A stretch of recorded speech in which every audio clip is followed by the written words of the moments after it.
नाज़रीन आदाब। अवधनामा के प्रोग्राम अखबारों की दुनिया में मैं हारून रशीद आपका खैर मक़दम करता हूँ। आज के प्रोग्राम में रोज़नामा इनकलाब में शायर डॉक्टर अली ख़ान महमूदाबादी का अहम मज़मून, जिसका उन्वान है हदफ साफ रहेगा तो तहरीक कामयाब हो सकती है, पेश खिदमत है। डॉक्टर अली ख़ान लिखते हैं कि किसी बड़े हादसे के बाद या किसी नुकसान सहने के बाद इंसान का फितरतन रद्द अमल कुछ ऐसा होता है कि वो किसी और चीज़ या किसी और शख्स को कसूरवार ठहराने की कोशिश करता है। मुसलमानों में अगर तिजारत में कुछ नुकसान हुआ तो मालूम हुआ कि मालिक नौकर को जिम्मेदार ठहराता है और नौकर मालिक को। यूं ही अगर कोई कहीं देर में पहुंचता है तो कोई या तो गाड़ी की गलती बताता है या ट्रैफिक की खराबी, और नहीं तो सारे मुल्क का निज़ाम यानी वज़ीर आज़म से लेकर पतवार तक जिम्मेदार होता है। जाहिर है कि कभी कभी वाकई ट्रैफिक ज़बरदस्त होता है या गाड़ी पंक्चर हो जाती है, लेकिन मेरे तजुर्बे में ज़्यादातर हमारी अपनी ही गलती होती है। ये तो खैर चंद मामूली सी रोज़मर्रा की मिसालें हैं, लेकिन क्योंकि इल्ज़ाम लगाना इंसान की फितरत का एक जुज़ है। जब कोई फितना होता है या कोई दंगे फसाद होते हैं तो सियासी पार्टियां तो एक शख्स या एक तंजीम को नहीं, सारे समाज को ही मुजरिम करार देती हैं। हमारे मुल्क में भी आजकल कुछ ऐसी ही सूरत हाल पैदा हो रही है। कहीं लव जिहाद का हवा खड़ा किया जा रहा है तो कहीं ये आम किया जा रहा है कि गाय के सबसे बड़े कातिल मुसलमान होते हैं। दिल्ली के एक एनजीओ ने कहा है कि आजकल अक्सर जानवर प्लास्टिक की वजह से मर जाते हैं, क्योंकि वो उसको खा तो लेते हैं लेकिन हजम नहीं कर पाते। जरूर सड़कों पर प्लास्टिक डालने में भी मुसलमानों ही का हाथ होगा। ऐसा नहीं है कि बाद मुसलमान भी ऐसी बेतुकी बातें न करते हों जिनका न सर होता है न पैर। हाल ही में एक साहब ने मुझसे बहुत संजीदगी से कहा कि आपको शायद पता नहीं है, लेकिन ये एबोला मरज जो अफ्रीका में आजकल चल रहा है, ये यहूदी और ईसाई साजिश के तहत एक बहुत ही बड़ा झूठ है और ऐसा कोई मरज है ही नहीं।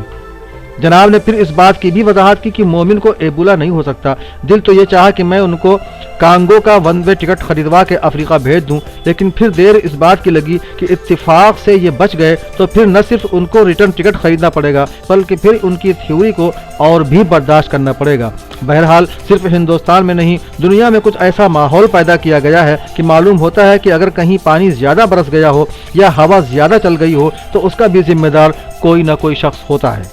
डॉक्टर अली खान लिखते हैं कि कई बरस से सुब्रमण्यम स्वामी कहते चले आ रहे हैं कि हर हिंदुस्तानी तारीख को साइंस के एतबार से हिंदू साबित किया जा सकता है। स्वामी की ये बेतुकी और निहायत ही इश्तियाल अंगेज बातें नई नहीं हैं, लेकिन अफसोस की बात यह है कि मुल्क की मौजूदा सूरत हाल में स्वामी को लोग और भी फरोग दे रहे हैं। स्वामी ने भी वैसी ही बेतुकी बात की जैसे उन साहब ने एबोला के बारे में की। स्वामी ने कहा कि एक बार उन्होंने एक दोस्त के जरिए बाल ठाकरे का एक बाल मंगवाया, क्योंकि उनके दोस्त का और बाल ठाकरे का हज्जाम एक ही था।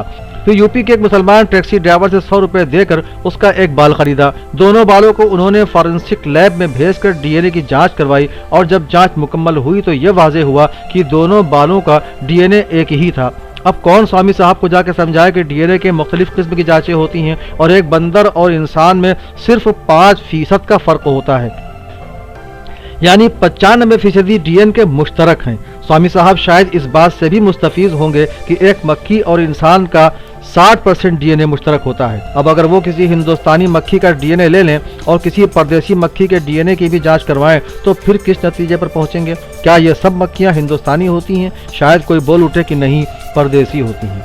हाल ही में स्वामी साहब ने नई पेशकश की है कि हिंदुस्तान के इक्तिसादियात को बेहतर करने के लिए नोटों पर लक्ष्मी जी की तस्वीर छाप देना चाहिए। यूं ही बीजेपी की आईटी सेल ने एक फर्जी वीडियो बनाकर शाहीन बाग में मौजूद खवातीन पर यह इल्ज़ाम लगाया कि उनको एहतजाज करने के 500 रुपये रोज़ मिल रहे हैं। खैर ऐसी बातें तो होती रहती हैं और गो कि मीडिया वगैरह उनको बहुत फ़रोग भी देता है। मेरा मानना है कि हमको इन बातों की सुनी अनसुनी कर देना चाहिए। बाज़ लोग दीन धर्म को कसूरवार ठहराएंगे, दूसरे नेताओं को जिम्मेदार ठहराएंगे और कई लोग तो आलमी साजिशों की बात भी छेड़ेंगे। हकीकत यह है कि इस कशमकश में वो गरीब पिसते हैं जिनके दर्द का नाजायज़ फ़ायदा उठाया जाता है और हर इशू को एक सियासी नुक्ता बना दिया जाता है। अहम चीज़ ये है कि हमको हर वक्त इस बात पर गौर करना चाहिए कि आया हम खुद इन बातों को खामखा हवा तो नहीं दे रहे हैं। हर समाज मुतनव्वे होता है, यानी उसमें मुख्तलिफ अक़साम व अनवान के अफराद होते हैं और जब तक कि हम औरों के दर्द को अपना दर्द नहीं समझेंगे तब तक ऐसी ही इश्तियाल अंगेज़ बातों में हम फंसते रहेंगे।